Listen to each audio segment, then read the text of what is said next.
Welcome. I'm glad you all could come today. I'd like to start by inviting you to imagine that you're standing up on one of the upper balconies, and on a day like today at midday with the sun streaming through the atrium. And if you look at just the right angle, catch it at just the right angle, you'll see some motes of dust just suspended in the air. And you'll see that they don't just simply fall straight downward, they follow a rather irregular, random path, although under the force of gravity they eventually make their way downward. Now, there's a fellow named Albert Einstein who submitted a paper just over a century ago entitled On the Movement of Particles Suspended in Fluids at Rest with the Aid of the Molecular Kinetic Theory of Heat.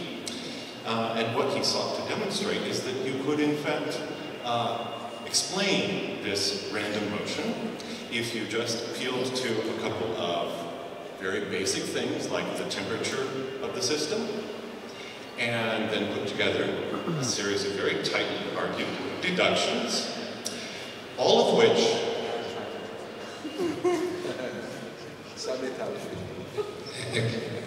képzeljék el magunkat, mint úgy dél körül, ott állunk valamelyik emeleten, és megfelelő szögben nézzünk bele a térbe, amint a nap esik a tetőablakon, és akkor porszemeket látunk, amelyek véletlenszerű mozgást végeznek a térben.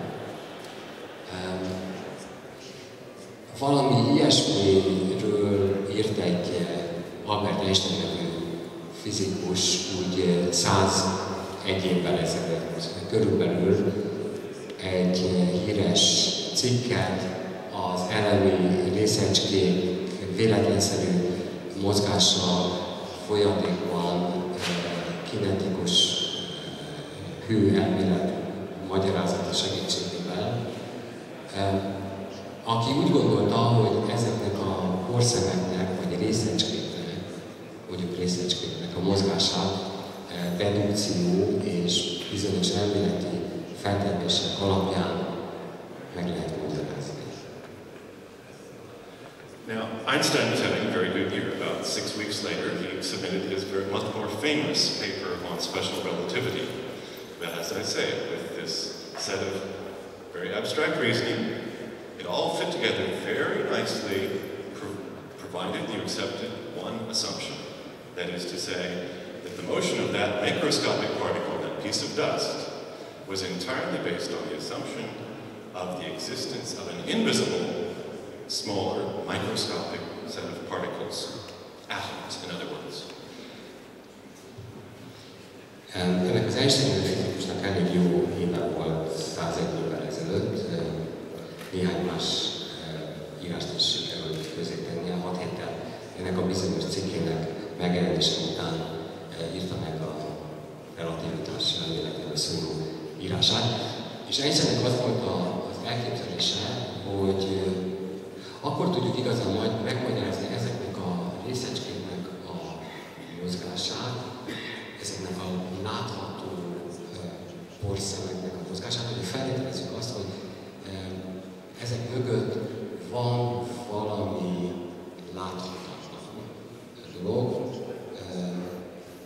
az atom, és az atomra vonatkozó szigorú tudományos magyarázatok segítségével megérthetjük azt, hogy miért mozognak ezek a részecskék a térben olyan véletlenszerű módon, és mégis valamiféle törvényszerűségnek engedelmeskednek, ahogy ez látsz. Now, another physicist named Jean Poin, a Frenchman, set about the very delicate business of proving that all this works experimentally, and he did so partly with the help of an ultramicroscope that had been invented by someone named Richard Gigmondi. And with this work, physicists conclusively demonstrated the existence of atoms in the early first decade of the 20th century.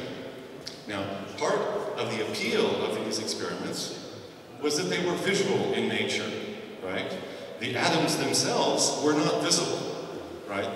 The smallest particle that Paulin could see in his microscope was still about 100 times bigger than an actual atom. But the microscope itself was already firmly established as a kind of direct extension of the eye, and that made these very abstract arguments much more plausible to a wider audience, trying to decide whether the atom really existed.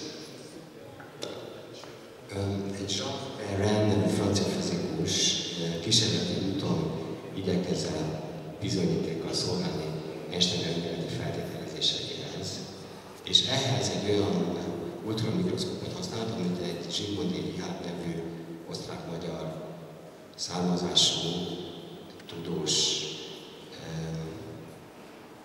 állított elő, és ennek a mikroszkópnak a segítségével lehetett láthatóvá tenni azokat a láthatatlan részecskéket sokszoros nagyításban, amelyek így láthatóvá téve talán elégséges bizonyítékot szolgáltak a laikus közösség számára is ahhoz, hogy az, ami láthatatlan, mégis látható és bizonyos törvényszerűségeknek képes engedélyeskedni. Now, there are a dozen other tales that I could tell you about how physicists or chemists persuaded themselves in the last decades of the 19th century and the early decades of the 20th century that the atom really exists, that it is part of the structure of the way the things really are, and that it is not merely a useful abstraction or some sort of Leibnizian monad, right? But a crucial piece of the way things are, an indispensable component to any, and here's the fancy word, ontology of how the world works.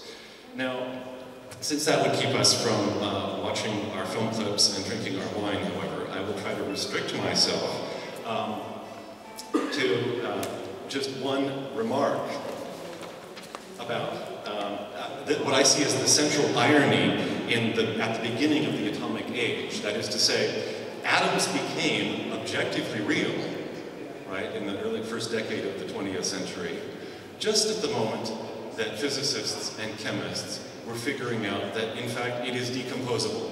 It is not the ultimate constituent of nature. Now, in popular discourse, we happily treat the atom as, you know, a very stable, a very real entity. And I should let them give you a chance to catch up.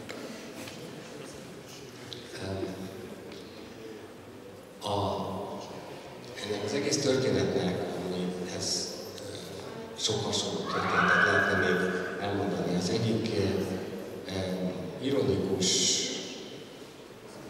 oldala az, hogy akkor válik hihetővé, megfoghatóvá, láthatóvá az atom. Akkor lehet először állítani azt, hogy ez létezik, és valami nagyon alapvető módon alkotó része annak a világnak, amelynek mi is részesei vagyunk. Amikor a fizikusok rájönnek arra, hogy ez a létező, megfogható, sőt bizonyos fokig látható szerkezet, ez részeire bontható, fel lehet bontani még apróbb részekre. Akkor válik stabilá, amikor destabilizálhatóvá válik, akkor válik láthatóvá, amikor világosan válik, hogy ez láthatatlan, akkor válik nyilvánvalóvá, hogy ez alapvető egysége a létezőnek, amikor kiderül, hogy nem ez az alapvető egység. Ennél vannak kisebb egységek is. Now the problem is, it's not just a question of establishing that, oh yes, atoms exist. It's a question, the problem is that the atom is, so to speak, a moving target. The ontology of the atom has kept shifting throughout the course of the 20th century, and it has gone further and further from being that ultimate constituent of matter in the ancient Greek conception. And nowadays, it's not so much microscopic or macroscopic as it is mesoscopic. That is to say, in this middle range between the things we can see with the human senses, the macroscopic, and a growing hierarchy of ever smaller sets of fundamental particles that in fact make up the atom. Now, in other words, in the course of a single century, the atom has gone from being, well, I'll list a set of shifts. Ez az atom, amiről ugye sokáig azt hitték, hogy ez a legkisebb részecske, amely alapjául szolgál az anyag, minden létező anyagnak. Ez egy a 20. században, és a 19. század végétől kezdve kiderült, ez egy mozgó célpont, amelyet mindig másként látnak és másként kezelnek a tudósok. Az is kiderült, hogy sem nem mikroszkópikus, sem nem makroszkópikus igazán, hanem talán azt lehetne mondani, hogy mezoszkópikus, olyan helyet foglal el az elképzelések szerint a világban, ami a szabad szemmel látható és a láthatatlan között áll, amit időnként látni lehet és időnként nem, elképzelni pontosan és mégsem igazán, és erről még nem beszélünk Árból barátom, csak mindjárt fog talán beszélni róla, és ezért is annyira nehéz elképzelni, hogy miről is van ez. Now, you'll be relieved to learn that the exhibition that you are about to view does not aim to track these shifting ontologies in any detail.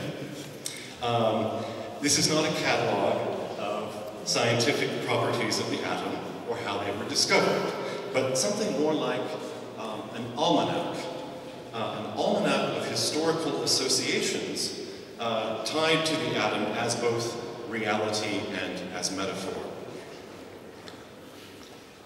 Ez a kiállítás nem arra törekszik, hogy bemutassa ennek a 100 év tudományos gondolkodásának alakulását. Nem arról akar beszélni, hogy az atomelmélet milyen szerepet tölt be az ontológiáról alkotott elképzeléseinkben, hanem ez inkább olyan, mint egy almanak, amely egyrészt kötődik valamiképpen a valósághoz, amely valóságos létező, megfoghatóként kezeli az atomot, de ugyanakkor metaforaként is, amely részben szabad asszociációra épül, mármint a kiállítás, és azt próbálja megmutatni, hogy milyen fajta elképzelések kötődtek az elmúlt évtizedek során ahhoz, amit éppen akkor, abban a pillanatban atomnak tekintett. Now, we have presented here only a rather idiosyncratic selection of some of the various human endeavors that have helped to make the atom real in scientific and lay terms. What we've tried to do is draw your attention to some of the metaphorical and especially political baggage that the atom has acquired over the decades.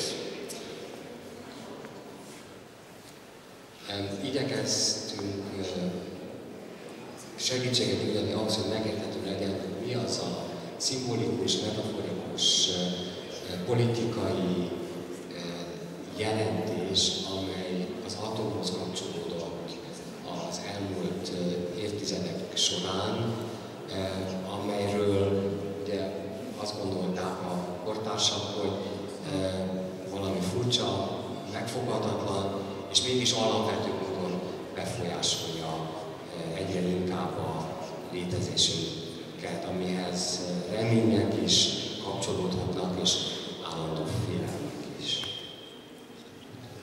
Now the atom represents, it has come to stand for the pinnacle of scientific knowledge and of technological skill, but by virtue of events associated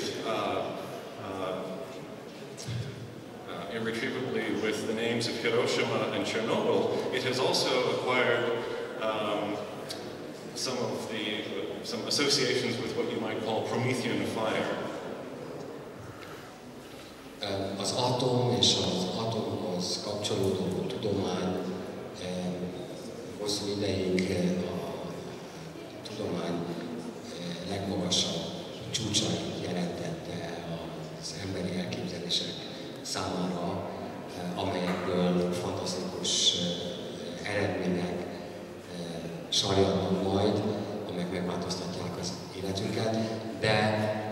Hiroshima és Nagasaki következtében az atom olyan, mint tűz Prométheusz kezében, valami, ami ugyanannyira lehet félelmetes, mint amilyen nagyszerű és felelős. Perhaps most importantly, right, the atom is not merely an abstraction, but the focus of an enormous set of human institutions, part of which we're also trying to represent here. Scattered about the hall, you will find a small selection of artifacts, instruments that accompany the study and exploitation of the atom, as well as models, real and imaginary, of larger objects devoted to the atom as well. So we are asking you to gather a few impressions, not only of the atom itself, but about the ever-expanding audiences that it acquired in the past century. That is to say, a picture, a snapshot, if you will, of the spaces, the processes, social, political, intellectual, in which the atom has been made both visible and invisible. Az atom nem csak egy abstrakció, hanem ehhez kapcsolódóan konkrét intézmények jöttek létre, gyakorlatok, tevékenységek, terek, amelyek mind valóságossá váltak, és nagyon szorosan kötődnek ehhez az atomhoz. És hogyha itt körbemennek a kiállításon, akkor láthatnak olyan tárgyakat, maketteket, modelleket, valóságos terek, intézmények, modelljeit és elképzelt utópikus intézményeknek a makettjeit is, amelyek mindenhez a valóságos és szimbolikus és metaforikus részecskéhez kapcsolódnak hozzá. Azt szeretjük volna megmutatni, hogy az atom, amely láthatatlan az emberi szem számára, milyen látható, konkrét, megfogható intézményeket, tárgyakat, politikai gyakorlatot hozott létre maga körül, vagy hoztunk mi létre kapcsolódva ehhez a láthatatlan atomhoz. Nem akarok hozzátenni. I don't want to add anything to this. We really wanted to present this dialectic of the visible and the invisible, the tangible and the metaphorical, and this is what you can see here. I would like to invite you to a glass of wine, and I propose to drink on the memory of the victims of the accident 20 years ago. Szeretném meghívni önöket egy pohár borra, és javaslom, hogy a bort azoknak az áldozatoknak az emlékére vigyük meg, akik 20 évvel ezelőtt a Csernobili katasztrófa során, vagy annak következtében szenvednek maradandó sérülést, vagy vált az életük ennek a katasztrófának az áldozatában. Köszönjük szépen!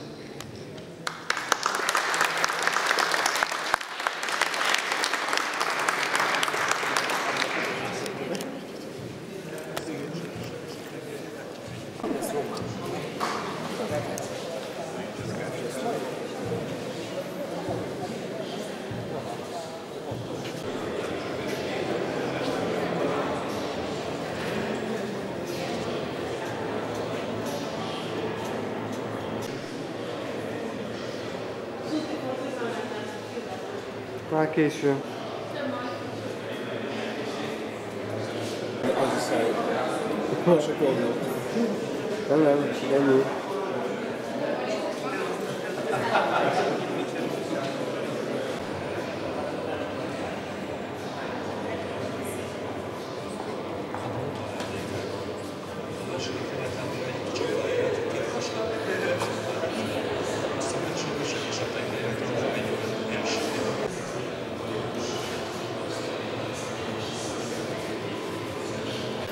húzogatják ide.